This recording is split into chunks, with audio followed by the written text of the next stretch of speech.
Todo empezó el día que pedí una caña en un bar donde ni siquiera quería entrar. Era un miércoles, las 2:45 de la tarde, y yo acababa de salir antes del trabajo porque se cayó el servidor y nos mandaron a casa.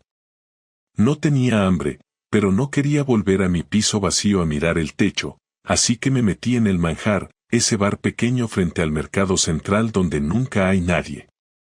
Ni siquiera me gustaba mucho el sitio, pero estaba cerca, hacía calor y necesitaba sentarme un rato. Me puse en la barra. Pedí una caña y unos torreznos. El camarero, uno de esos chavales de 20 con tatuajes en los dedos y un moño ridículo, me miró raro, como si me conociera de antes. No dije nada. Saqué el móvil, me puse a mirar cualquier cosa en Instagram, y esperé. Pero al rato, el tipo se acercó con la cerveza y me dice: «¿Tú eres Sergio, no? El marido de Clara». Me quedé quieto. Ese comentario me cayó como un cubo de agua helada en la espalda. «Sí. ¿Nos conocemos?», le pregunté. Él dudó un segundo. Luego se apoyó en la barra con los codos, me miró serio y bajó un poco la voz. «Mira, no sé si debería decirte esto, pero tu mujer viene mucho por aquí». «Bastante». «Y no viene sola». No contesté. No podía. Me entró un nudo en el estómago. Ni siquiera sabía si reírme o partirle la cara. Y fue todo lo que conseguí decir. «El tío con el que viene, no parece su primo, si me entiendes», añadió, mientras secaba un vaso sin quitarme los ojos de encima. «Mira, igual no es mi problema, pero ya te he visto un par de veces recogerla por la calle, y, no sé, no me parecía bien callármelo». Me quedé mirando la cerveza. Ni la probé. Ni siquiera me fijé en el sabor de los torreznos. Todo se me hizo ruido, como si alguien hubiera bajado el volumen de la realidad. No sabía qué hacer. No era un mensaje en el móvil, no era una sospecha vaga. Era alguien que no me conocía de nada, que no ganaba nada diciéndomelo, que ni siquiera sabía cómo reaccionaría yo. «¿Desde cuándo viene?», le pregunté. «Hace meses. Siempre a la misma hora, los jueves o los viernes, a veces los 2 días. A veces entran riéndose, a veces, bueno, se nota que vienen calientes. Y luego se van. Nunca pagan por separado». Me largué de allí sin terminar la caña. Le dejé 5 euros en la barra y salí caminando despacio, como si de pronto la ciudad se hubiera vuelto distinta, como si Zaragoza ya no fuera mi casa sino una especie de escenario falso. Esa sensación absurda de que todo lo que creías normal se te cae encima sin previo aviso. Y lo más jodido es que, en el fondo, algo dentro de mí ya lo sabía. No así, no tan claro, pero lo sentía. Desde hace semanas, Clara estaba rara. No distante, no fría, simplemente, distinta. Como si su vida estuviera en otro sitio, y yo fuera solo el tipo con el que compartía nevera y cama. ¿Sabes esa mirada que ponen cuando están escuchando a alguien pero están pensando en otra cosa? Pues así me miraba ella. Como si me escuchara por educación. Como si yo fuera una parte de su rutina que ya no le decía nada. Y ahí empezó todo. En un bar vacío, con un camarero que decidió que yo tenía derecho a saberlo. No con un grito, ni con una pelea, ni con una escena de película. Solo con una caña, un plato de torreznos y una frase que no me dejaría dormir durante días. Después de salir del bar, caminé sin rumbo durante casi 1 hora, dando vueltas por calles que conocía de memoria pero que en ese momento no reconocía. Pasé por delante del colegio donde Clara y yo nos conocimos, por la cafetería donde desayunábamos los domingos antes de que empezara a trabajar en la clínica, por el parque donde solíamos sentarnos a hablar cuando todavía nos contábamos cosas importantes. Todo eso parecía lejano, como si perteneciera a la vida de otra pareja, no a la mía. Pero no estaba triste, no todavía. Lo que sentía era algo mucho más jodido, una necesidad brutal de entender, de comprobar, de tener pruebas que no vinieran de un camarero con coleta. Quería saber si era cierto, y quería saberlo ya. Esa misma noche, cuando Clara llegó a casa, la observé con otra mirada. Venía tranquila, con ese gesto de quien ha tenido un día normal, ni bueno ni malo, simplemente otro día más. Me saludó con un beso en la mejilla como hacía siempre, dejó su bolso en la silla de la cocina y se puso a calentar un tupper de lentejas como si no pasara nada. Habló un poco sobre una paciente que había vomitado en medio de una limpieza dental y luego se puso a mirar ropa en el móvil. Nada inusual. Nada sospechoso. Ni un solo gesto fuera de lugar. Y sin embargo, yo no escuchaba nada. Solo pensaba en ese bar, en ese camarero y en la imagen de ella entrando con otro hombre, riéndose, tocándolo tal vez, fingiendo que su vida era otra. Esa noche no dormí. Me hice el dormido cuando se metió en la cama, la dejé abrazarme por la espalda como si todo estuviera bien, y esperé a que empezara a respirar de forma más lenta. Me levanté sin hacer ruido, fui al salón y me senté con el portátil. Tenía que saber más. Así que abrí Google Maps, busqué el manjar y vi los horarios. Cerraban a las 22:30. Revisé mi calendario, repasé los últimos viernes y marqué los días en que Clara dijo que tenía reuniones o que iba a tomar algo con sus compañeras. Coincidían.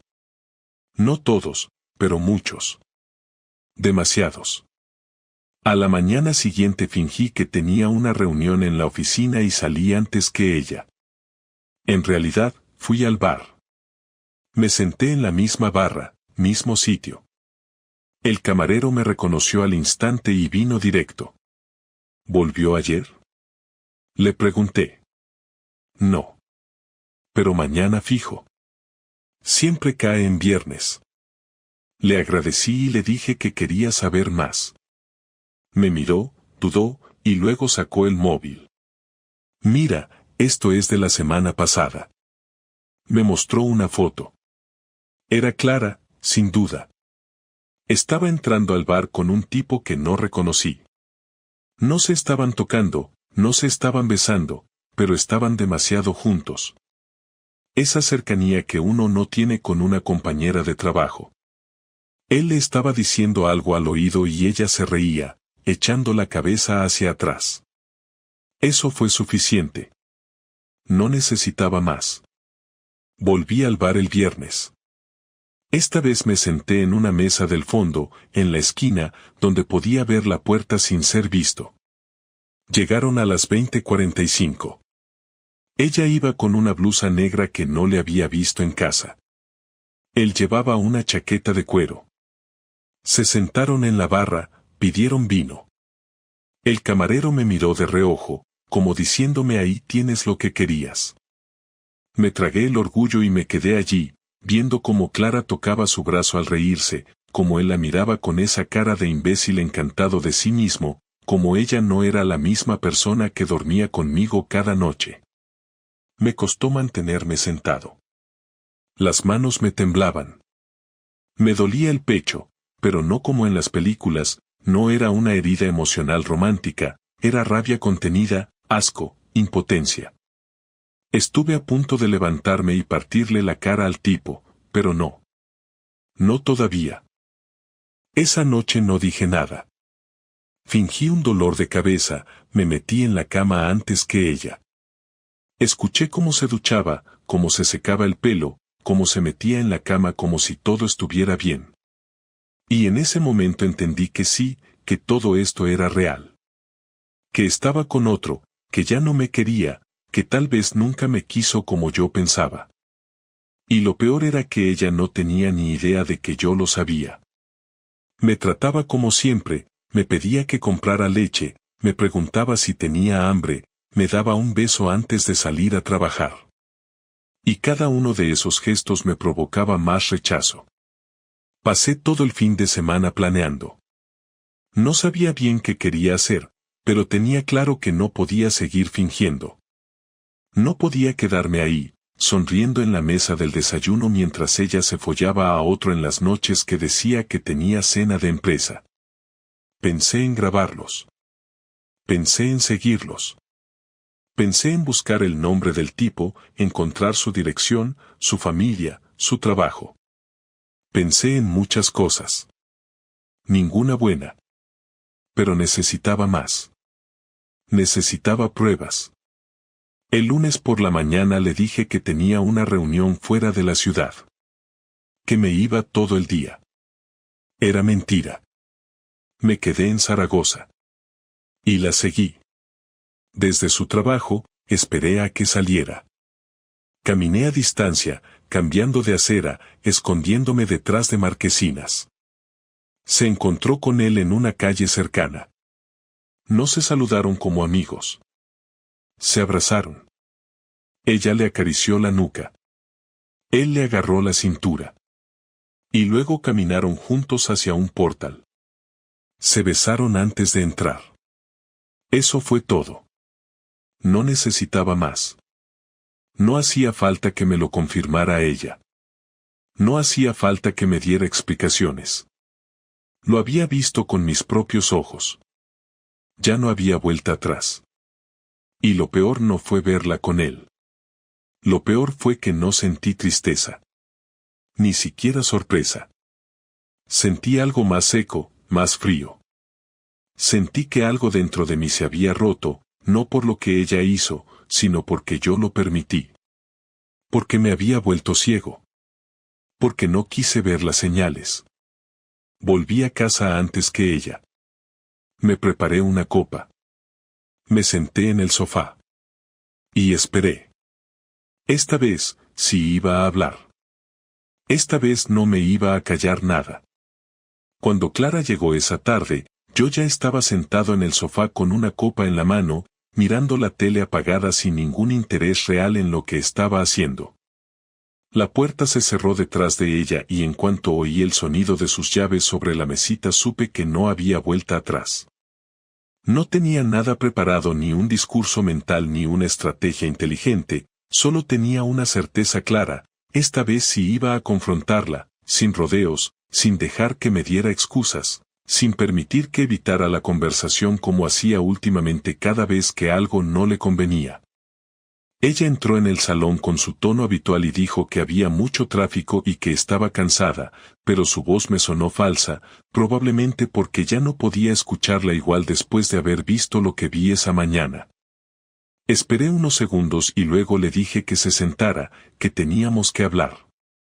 Su rostro se tensó inmediatamente, no por culpa o miedo, sino por ese gesto que tenía cada vez que creía que yo iba a criticar algo de la casa o del trabajo, como si cualquier comentario mío fuera solo una molestia que había que superar. ¿Va a ser largo? Estoy agotada, me dijo mientras se dejaba caer en la butaca. Depende, respondí. Si me dices la verdad rápido, no será tan largo. Ella frunció el ceño, se cruzó de brazos y me miró como si yo estuviera exagerando algo antes incluso de que lo dijera. Sin dejarle tiempo para inventarse nada, le pregunté directamente si tenía a alguien. No dije estás con otro porque no quería sonar como un drama barato, simplemente lo pregunté con calma, como quien pregunta si ha comprado pan. Ella se rió un poco, no como burla sino como gesto de incredulidad, y dijo que estaba siendo ridículo, que últimamente veía fantasmas donde no había nada. La miré sin pestañear y le dije que el jueves pasado estuvo en el bar El Manjar con ese hombre, y que no lo sabía porque me lo imaginara sino porque lo vi. En ese momento dejó de sonreír, pero no respondió. Solo se tensó. Le dije que no hacía falta que negara nada porque ya sabía con quién estaba desde hacía semanas. Podía disimular frente a cualquiera, pero no frente a mí. Solo entonces abrió la boca para decir algo y no fue una negación como yo esperaba, sino una reacción agresiva, como si yo estuviera invadiendo su privacidad. ¿Me estás siguiendo? ¿Me estás investigando? Dijo con una mirada mucho más fría que cualquier otra que le hubiera visto antes. Te estoy mirando, respondí. No es lo mismo. No te he investigado. No necesito espiar lo que veo con mis propios ojos. Ella se levantó bruscamente y empezó a caminar por el salón como si necesitara moverse para pensar. Me dijo que esto era enfermizo, que yo estaba obsesionado con controlar su vida, que solo salía con compañeros del trabajo y que mis sospechas eran absurdas. Pero cuando le conté que ese mismo día había entrado con él a un portal en la calle Méndez Núñez, ya no tuvo mucho margen para construir excusas. Le dije la hora a la que los vi, la forma en que se abrazaron antes de entrar y la manera en que él le acarició la espalda. Ella se quedó en silencio. No por sorpresa, sino por cálculo. No era culpa lo que veía en su cara, era matemática. Estaba calculando qué decir para salir lo menos dañada posible. Incluso noté el instante exacto en el que se dio cuenta de que ya no tenía buena salida del tema. Ese momento fue extraño porque no se puso a llorar, no gritó ni confesó todo como en las películas malas, solo preguntó con una calma desconcertante si llevaba mucho tiempo sospechándolo. Hace 3 semanas, dije. Ahí sí bajó la mirada. No por vergüenza, creo, sino más bien porque ya no tenía sentido seguir fingiendo. Entonces se sentó otra vez y murmuró algo como no iba a ser siempre así, pensaba parar pronto, como si eso fuera una especie de alivio o una justificación aceptable. Eso me enfadó más que cualquier cosa que hubiera imaginado antes. Le dije que no iba a admitir ninguna excusa, que no aceptaba frases como no me quería enamorar o no fue planeado o solo me dejé llevar.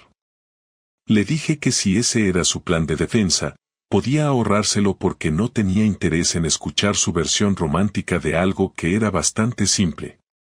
O estaba con él porque lo deseaba más que a mí o estaba conmigo solo por comodidad, pero en cualquier caso me había convertido en parte de un decorado. Ella se enfadó cuando dije eso, y me dijo que yo no podía reducirlo todo a blanco o negro, que la vida no era tan simple. Yo le dije que sí lo era cuando uno engaña deliberadamente a la persona con la que comparte la casa y la cama. Me dijo que llevaba meses sintiéndose distante de mí y que yo había cambiado. Se victimizó en cuestión de segundos, como si todo fuera producto de mi carácter o mi trabajo o mi manera de ser. Me dijo que había intentado hablar conmigo muchas veces, que yo ya no mostraba interés real, que estaba ausente incluso cuando estaba físicamente. Yo le respondí que si eso era verdad, lo lógico habría sido hablarlo antes de abrirse de piernas para otro hombre en lugar de convertir la conversación pendiente en una traición. La discusión subió de tono. Ella empezó a llorar de rabia, no de tristeza, y me dijo que yo no entendía nada, que necesitaba sentirse viva, que necesitaba sentir algo porque conmigo ya no sentía casi nada. Le respondí que ese tipo de lenguaje lo había sacado de una terapia de pareja o de una serie de Netflix, porque sonaba todo demasiado ordenado, demasiado pulido como para ser real. Intentó salir de la habitación dando golpes a las puertas y murmurando que no quería seguir discutiendo en ese tono, pero yo no quería que se fuera sin decir exactamente lo que tenía que decir. Así que le pregunté si lo quería a él. Si realmente estaba enamorada o si solo era algo físico. Y no contestó rápido, no me miró a los ojos, tampoco dijo que no. Eso bastó para que entendiera que había una parte de ella que ya no estaba disponible para mí, que había cruzado a otro lado y que no tenía intención real de volver. Le dije que me respondiera al menos con sinceridad. Ella suspiró y dijo que no sabía lo que sentía, que no era amor pero que con él se sentía vista, se sentía escuchada y sentía cosas que hacía tiempo que no sentía conmigo. Eso me dolió más que cualquier imagen en el bar y más que cualquier abrazo en la calle. No porque fuera poético o triste, sino porque significaba que yo ya no era suficiente y que esos últimos meses ya no fueron compartidos, fueron solo fingidos por costumbre. Cuando la vi bajando la cabeza y dejando de defenderse con tanto esfuerzo, supe que era real. Me preguntó qué iba a hacer yo ahora, con una cara que mezclaba miedo y cansancio, como si esperaba que gritara o rompiera algo. Y en ese momento decidí no hacer ninguno de los dos. Le dije que ahora iba a ser yo quien decidiera cuándo hablar y cómo hablar, que iba a necesitar tiempo y que ya no me fiaba de una sola palabra suya hasta que todo estuviera claro. Ella intentó tocarme el hombro pero di un paso atrás. Le pedí que durmiera en la otra habitación esa noche. Me miró como si eso fuera el inicio de algo definitivo. No respondió. Caminó en silencio hasta el cuarto de invitados. Cerró la puerta. Y yo me quedé en el salón, sin copa, sin televisión, sin saber en qué momento exacto mi matrimonio se había convertido en la historia de dos personas que todavía compartían techo pero ya no compartían nada más. Esa noche ella durmió en el cuarto de invitados y yo apenas dormí un par de horas en el sofá. No porque estuviera destrozado, sino porque mi cabeza ya no estaba en el punto del impacto, sino en el siguiente paso. No iba a quedarme esperando a que ella tomara una decisión ni a que me pidiera perdón ni a que intentara arreglar algo. No quería escuchar su versión con calma ni analizar los motivos ni entrar en debates de terapia. No estaba buscando reconciliación. Estaba buscando equilibrio. Había un peso que se había cargado en mi lado de la balanza y no iba a permitir que se quedara así. Lo primero que hice fue llamar a un amigo que trabaja como asesor legal. No le conté toda la historia, solo le dije que era urgente y que necesitaba consejo confidencial. Me pidió que nos viéramos esa misma tarde. Desayuné sin mirarla. Ella estaba en silencio, desayunó rápido y se marchó a trabajar sin decir casi nada. Cuando cerró la puerta, sentí que el aire en la casa había cambiado. Ya no era mi casa, era un campo de acción. Me duché, me vestí y salí. Tenía una lista mental de cosas que hacer. La primera era asegurarme de que lo que yo vi no quedara solo en mi memoria, porque ella podía negarlo todo más adelante. Volví al bar y hablé otra vez con el camarero. No me pidió explicaciones. Le pregunté si podía guardar las cámaras de seguridad de esa noche del viernes en la que la vi con él. Me dijo que tendría que hablar con el dueño, que él no tenía acceso. Me ofrecía pagar por ello, no como soborno, sino como trámite. Me miró serio, pero no con rechazo. Me dio un número y me dijo, este es el dueño, se llama Javi, dile que vienes de mi parte. Llamé a Javi esa misma mañana desde un banco en la calle. Le expliqué que necesitaba revisar las cámaras de ciertas fechas donde mi mujer aparecía con un hombre que no era yo. Pensé que me mandaría a paseo, pero lo sorprendente fue que me dijo sé quién eres. Resulta que Clara había hablado de mí al parecer. Que estaba casada, que llevábamos muchos años juntos, que yo era un hombre tranquilo. Eso fue lo que dijo. El dueño sabía que ella tenía pareja desde hace tiempo. Y, al parecer, también sabía que el hombre con el que venía no era su marido. Me dijo que no quería problemas, pero que podía facilitarme los vídeos y ponía por escrito un motivo personal de carácter privado donde quedara claro que no quería involucrar al bar en nada. Lo escribí en una servilleta y él lo guardó en un cajón. Me copió los vídeos de 3 noches diferentes en un pendrive. No dijo ni una palabra más. Yo tampoco. Luego fui a ver a mi amigo Pablo, el asesor legal. Nos sentamos en una cafetería lejos del centro y le conté todo. No se sorprendió, porque dice que ha visto muchos casos parecidos y que desde fuera todos los matrimonios parecen normales hasta el día que dejan de serlo. Le mostré el pendrive. Me dijo que valía como prueba si decidía una separación legal o si quería exigir condiciones. Me explicó que la infidelidad ya no pesa como antes en los juicios, pero que si hay pruebas claras puede favorecer ciertos términos. Le pregunté cómo podía proteger mis bienes y asegurarme de no quedar como un idiota que se marcha con la maleta mientras ella continúa tranquila con su vida y con su nuevo amante. Me dio instrucciones concretas: crear un archivo con fechas, datos, pruebas, testimonios. Tomar nota de todo. No destruir nada. No amenazarla. No actuar por impulso. Me dijo que la venganza útil es la que se ejecuta cuando el otro cree que aún tiene el control. Y entendí exactamente a qué se refería. Esa noche Clara volvió a casa y habló muy poco. Se metió otra vez en el cuarto de invitados. Yo preparé mi ordenador y comencé a escribir todo lo que sabía, cada detalle, cada gesto, cada conversación que recordaba, las fechas exactas en las que salió de casa con una excusa, incluso las veces que noté su actitud extraña cuando yo regresaba del trabajo. Empecé a construir un documento con todo. No para llorar sobre él, sino para tener armas si llegaba el momento de usarlas. Durante esa semana actué con calma total. Le hablé como siempre, incluso le preparé la cena un par de veces. Ella no sabía qué pensar. Tal vez esperaba que yo gritara o que me arrastrara por explicaciones. Pero yo no hice nada de eso. Le dije que necesitaba espacio para pensar, pero que no iba a huir ni a ponerme dramático. Ella aceptó. Tal vez pensó que existía posibilidad de arreglar las cosas. Y eso fue útil. El viernes siguiente, revisé los archivos y confirmé todo con la precisión de un cirujano. La vi con él en el bar, en las cámaras, en las fechas exactas. Pedí un informe bancario de sus últimos movimientos y encontré 2 transferencias a un restaurante en la zona donde aquel hombre vivía. Y la guinda, una reserva de hotel en diciembre que nunca me mencionó. Todo eso lo guardé en copias en un par de sitios diferentes.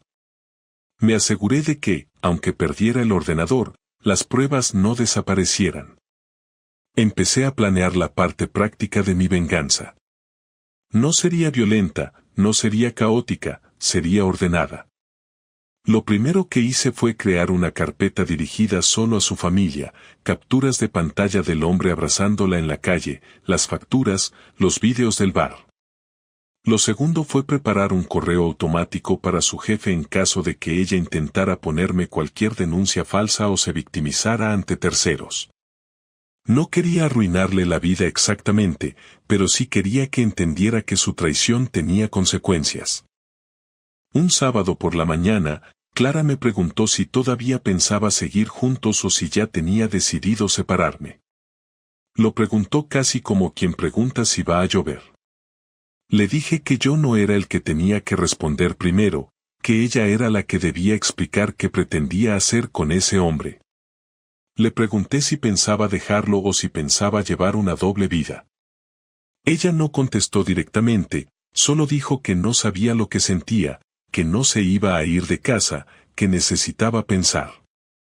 Y agregó que esperaba que yo no reaccionara con locura porque no quería convertir esto en una guerra. Y ahí lo vi claro. En su cabeza aún creía que tenía control. Que podía equivocarse un poco, hablar mucho, bajar la cabeza y luego quizás con tiempo resolver todo. Y yo entendí que ese pensamiento era justamente lo que debía aprovechar. Le dije que no habría guerra, que yo no era un cavernícola y que no pensaba gritar ni destruir nada. Le dije que necesitaba días para tomar decisiones y que mientras tanto respetaría su espacio. La tranquilidad en su rostro fue casi instructiva. Se lo creyó. Incluso me dio un abrazo ligero antes de irse al trabajo el lunes. Y en cuanto cerró la puerta, me senté, abrí el archivo y terminé la carpeta con el nombre de su amante. Dirección, fotos, pruebas, todo. No lo haría público todavía. No la confrontaría todavía. Pero ya tenía algo que me daba paz, control sobre la situación.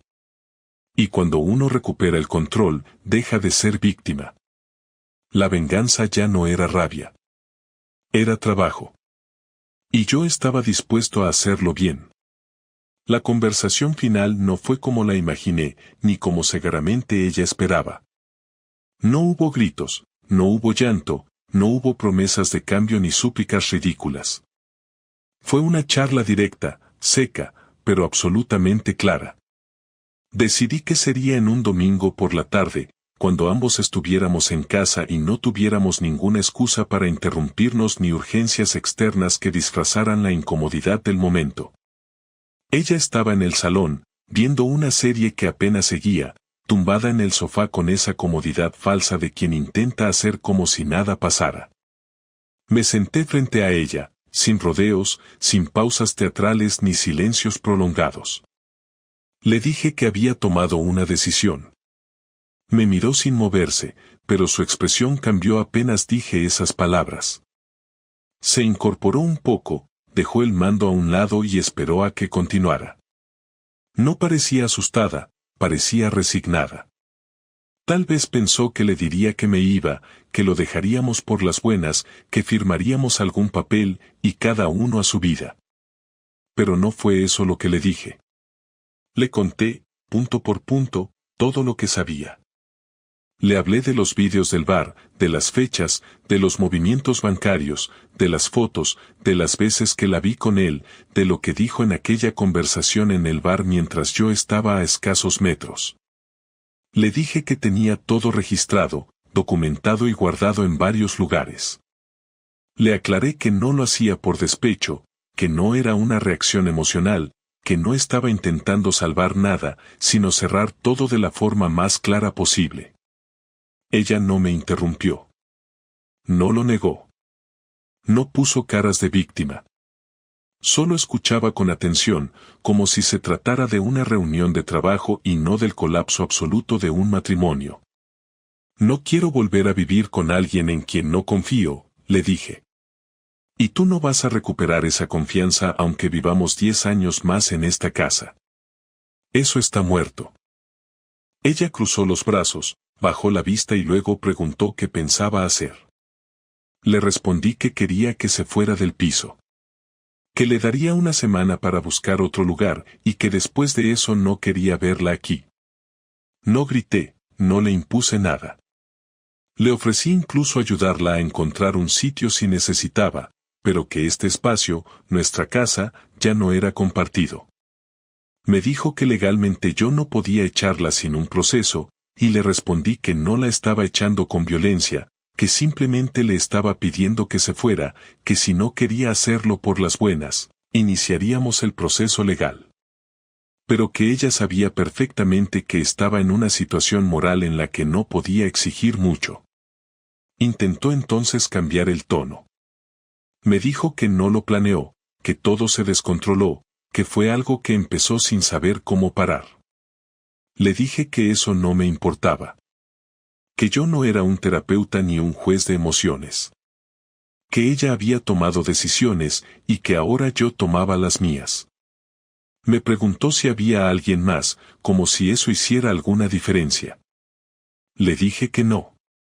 Que no necesitaba a otra persona para saber que no quería seguir con ella. Me miró entonces con otra cara, una mezcla de derrota y cierto respeto, como si no esperara que yo pudiera sostener esa firmeza sin perder el control.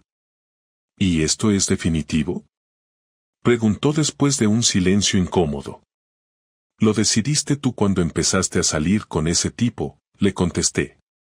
Yo solo estoy cerrando lo que tú abriste.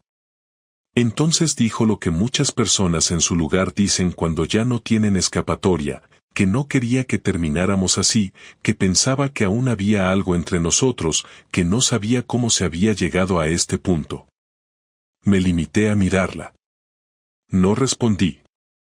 Ya no tenía interés en debatir el pasado con ella. Ya no había nada que recuperar, ni emociones que proteger. Le pedí que empezara a organizar sus cosas.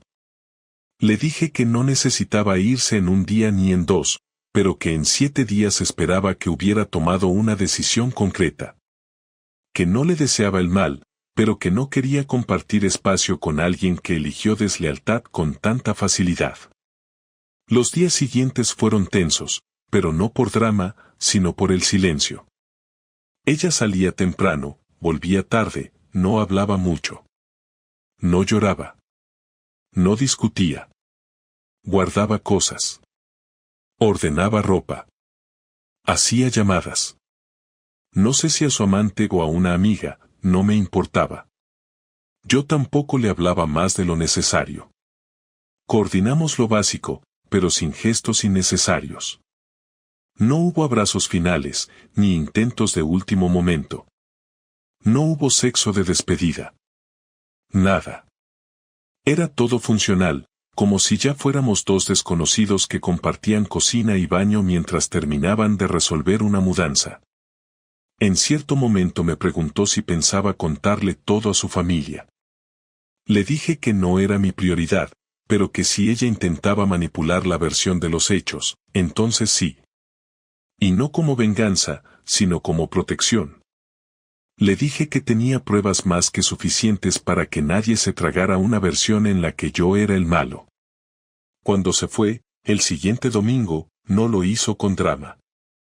Se llevó 2 maletas, una bolsa con cosméticos y un par de cajas con libros. No dejó notas, no mandó mensajes. Cerró la puerta y no volví a verla. No sé si se fue con él, si está sola, si encontró piso en otra parte. No quise saberlo. No la bloqueé en el móvil porque no tenía nada que ocultar ni que temer. Ella tampoco me escribió. Ni un mensaje. Nada. Y eso confirmó todo lo que ya sabía, que para ella esto era solo un cambio logístico. No había dolor. No había lucha. Solo una transición. Los días siguientes fueron extrañamente tranquilos. No sentí esa tristeza que mucha gente describe cuando pierde a alguien. Sentí algo más parecido a una limpieza. Como si se hubiera ido un ruido de fondo constante. Por primera vez en mucho tiempo, estuve solo sin estar incómodo. Organicé el piso. Tiré cosas que ya no usaba. Cambié la distribución del dormitorio. Empecé a dormir mejor. Volví a cocinar. No por terapia, sino porque tenía hambre y me apetecía algo decente. Y cuando alguien me preguntaba por Clara, no me costaba decir la verdad. Que ya no estábamos juntos. Que las cosas se rompieron. Sin excusas ni adornos. Cuando alguien quiere irse, se va. Solo hay que tener el valor de cerrar la puerta y seguir. La semana después de que Clara se fue tan rara como simple. Me levantaba a la misma hora, tomaba el café solo, revisaba los correos del trabajo desde el comedor porque ya no me molestaba el ruido de la televisión encendida mientras desayunaba, y salía de casa sin pensar en si ella tenía turno de mañana o de tarde. La casa estaba en silencio, pero no un silencio incómodo, era ese tipo de silencio que no te obliga a llenar los huecos con palabras vacías. No la busqué. No me interesó si ya vivía con ese tipo, si dormía en casa de una amiga, si alquiló una habitación o si se fue a vivir a la mierda. No era mi problema. Y no porque quisiera sonar duro, sino porque de verdad, después de todo, ya no me quedaban sentimientos hacia ella, ni buenos ni malos. Me resultaba ajena. Una persona con la que compartí años, pero con la que ya no me unía nada. No la odiaba. Tampoco la extrañaba. Me daba igual.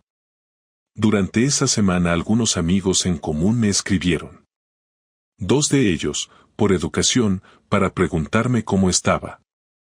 Otros porque ya les había llegado la noticia, seguramente por ella, aunque no sé qué versión contaría. No me molesté en preguntar. A todos les respondí con lo justo, que Clara y yo habíamos terminado, que no había peleas pendientes ni más que decir.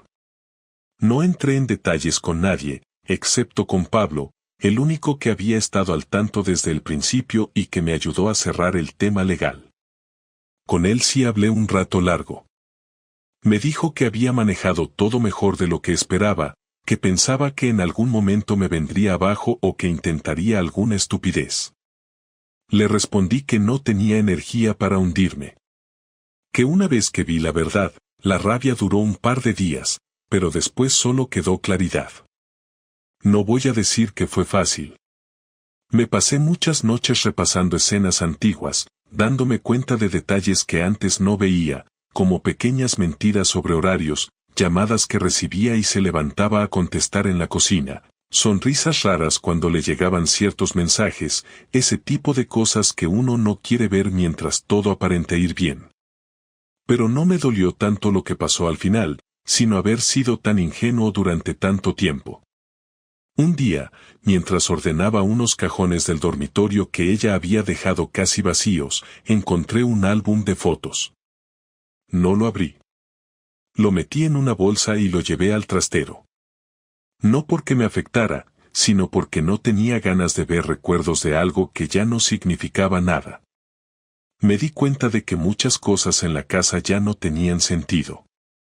Objetos comprados juntos, recuerdos de viajes, incluso cosas que ella eligió y que yo nunca habría comprado. Empecé a hacer limpieza. No como símbolo de superación, sino porque simplemente no tenía por qué vivir rodeado de cosas que ya no me representaban. Regalé un par de cuadros, tiré algunos adornos, cambié las sábanas y las toallas. No lo hice para sanar, lo hice porque me apetecía ver otra cosa al llegar a casa. Era práctico, nada más. Una tarde, como al mes de su salida, me llamó. No la había bloqueado, así que el número apareció tal cual. Dudé si contestar, pero lo hice. Su voz sonaba igual que siempre, solo que con una pausa rara antes de hablar, como si no supiera cómo empezar. Me dijo que necesitaba pasar por casa a recoger unas carpetas con documentos del banco y unas cosas del trabajo que había olvidado. Le dije que me avisara con un día de antelación y que viniera cuando yo no estuviera. No quería verla. No por rencor, sino porque no veía el sentido. Aceptó sin discutir. Me agradeció el gesto. Me preguntó si estaba bien. Le dije que sí. Nada más. No hizo preguntas sobre mi vida, no quiso saber si había conocido a alguien, no intentó acercarse emocionalmente. Colgamos en menos de 2 minutos. Fue una de las conversaciones más tranquilas y vacías que recuerdo haber tenido con ella.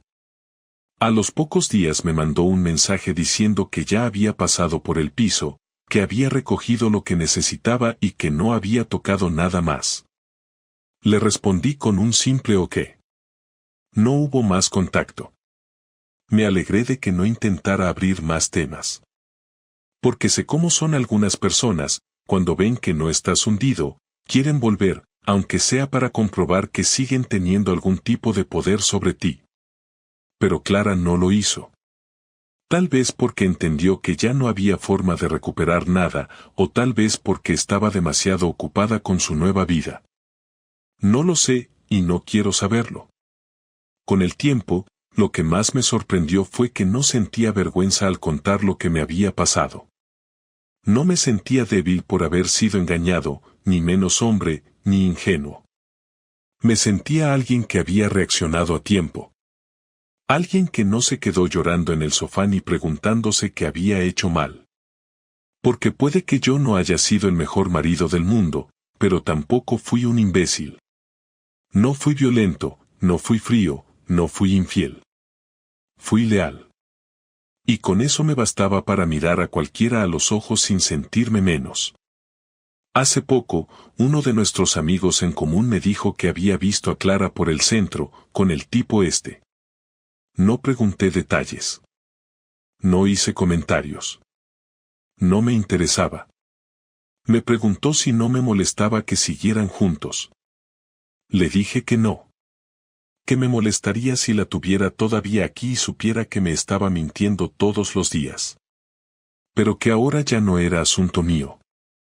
Porque el verdadero cierre no es cuando uno deja de querer, sino cuando deja de preguntar. Y yo ya no tenía preguntas.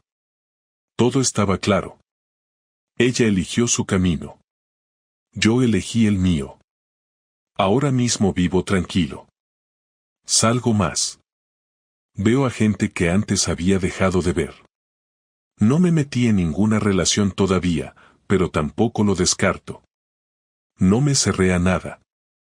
Solo estoy disfrutando del tiempo en el que todo está en orden. Sin secretos, sin tensión, sin segundas intenciones en las miradas. Me siento más presente. Más real.